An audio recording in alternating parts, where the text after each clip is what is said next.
केरल में आई भयंकर बाढ़ को लेकर फिल्म जीनियस के कलाकारों ने दुख प्रकट करते हुए हर भारतीय से पीड़ितों की सहायता करने की अपील की है। क्या अपील करना चाहेंगे आप? जी, जीनियस की पूरी टीम की तरफ से जीनियस ने एक हमारे प्रोड्यूसर्स दीपक मुखर्जी एंड मैंने भी एंड डायरेक्टर अनिल शर्मा जी, हम सब ने एक इनिशिएटिव उठाया है कि हमारी फिल्म का कुछ भी प्रॉफिट एंड कुछ भी एक certain percentage Kerala flood relief fund में जाएगा।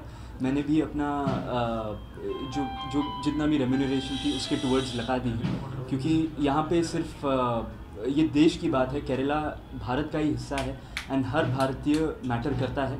तो मेरी और इशिता दोनों की आपसे यही अपील है कि आप सब भर के डोनेशन दें।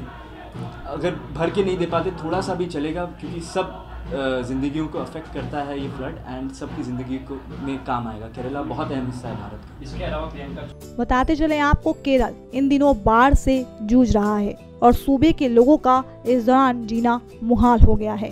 SPN 9 न्यूज रूम की रिपोर्ट। अगर आप भी बनना चाहते हैं एंकर और रिपोर्टर, वीडियो एडिटर, कैमरामैन या फिर स्क्रिप्ट राइटर, तो हमें संपर्क करें।